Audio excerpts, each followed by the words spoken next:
स्वागत है दोस्तों पॉडेक्स स्टूडियो में। आज हम बात करेंगे कुछ ऐसे टॉपिक्स के बारे में जो आपके एग्जाम्स में भी बहुत यूजफुल होंगे। तो चलिए शुरू करते हैं। पहला टॉपिक है इंडिया और कतार की स्ट्रेटेजिक पार्टनरशिप।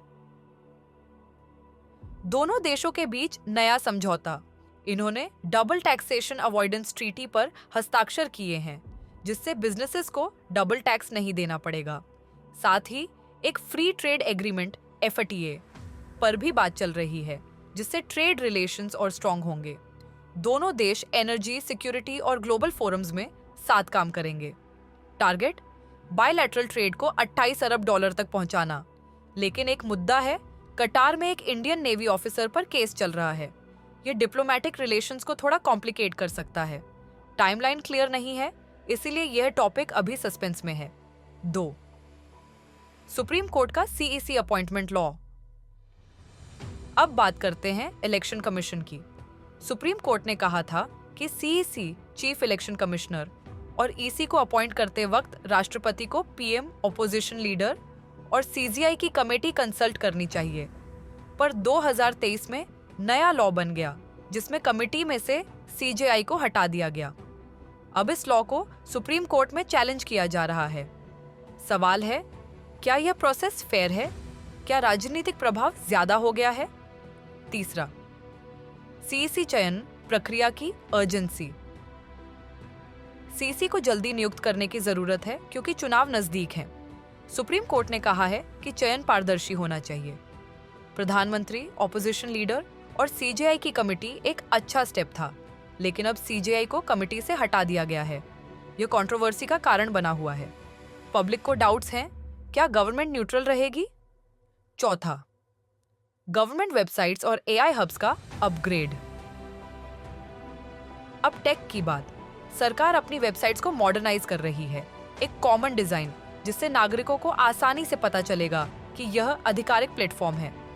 साथ ही AI हब्स बनाए जा रहे हैं जो मल्टीपल लैंग्वेजेस में इंफॉर्मेशन देंगे। टूल्स जैसे भषिनी ट्रांसलेशन टूल और भारती जैन, इंडिया का ओन AI मॉडल, लॉन्च किए गए हैं। गोल डिजिटल सर्विसेज को सिंपल और एक्सेसिबल बनाना। यह एक बड़ा स्टेप है, खासकर उन लोगों के लिए जो इंग्लिश नहीं समझते। 5. इंडिया ने UNFCCC को greenhouse gas report submit की।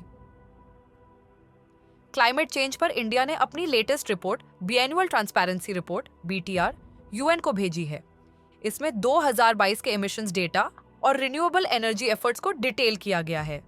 ग्लोबल एक्सपर्ट्स इसे वेरीफाई करेंगे। 2020 के डेटा के हिसाब से एमिशंस कोविड की वजह से 7.93% कम हुए थे। लेकिन याद रखिए, इंडिया का ग्लोबल एमिशन शेयर कम है, 17% पॉपुलेशन पर 4% एमिशंस। लेकिन अब भी हमें फॉसिल फ्यूल से रिन्यूएबल एनर्जी की तरफ शिफ्ट करना होगा। 6. स्कूल एनरोलमेंट में कमी। एक शॉकिंग रिपोर्ट आई है, स्कूल्स में बच्चों की एनरोलमेंट 24.5 मिलियन कम हुई है, खासकर प्राइमरी स्कूल्स में।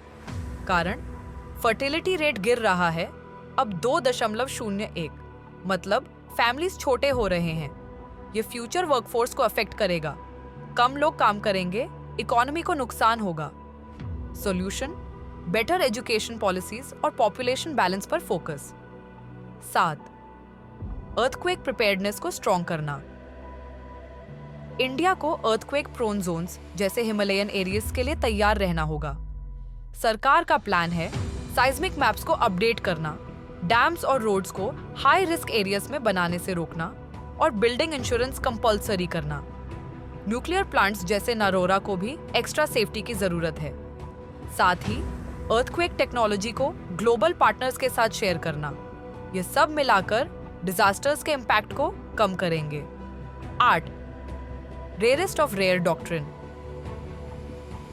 डेथ पेनल्टी के लिए यह डॉक्ट्रिन 1980 के बछान सिंह केस में स्टार्ट हुआ था।